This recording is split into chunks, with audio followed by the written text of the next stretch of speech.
রক্ষা করতেন আমার শ্রদ্ধেয় ভাই শেখ মাইনুল ইসলাম, যিনি গোলকিপারের একটু অদূরে অবস্থান করছেন, আমার সেই শ্রদ্ধেয় বড় ভাই আজাদ হোসেন এবং সকলকে আমি জানাচ্ছি শুভেচ্ছা এবং অভিনন্দন। আমি রাব্বানিকে মঞ্চে আসার জন্য বিশেষভাবে অনুরোধ করছি।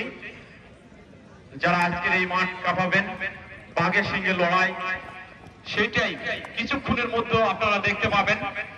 দুটি দল তাদের শারীরিক কসরত প্রদর্শন করছেন। নওগাঁ ভাই ভাই হোটেল এবং রহনপুর পৌরসভার মধ্যে আজকের এই মাঠের দীর্ঘদিনের এই খেলা ঈদের আনন্দকে আরো বাড়িয়ে দিতে বালুবাজার প্রগতি সংঘের আজকের এই আয়োজন।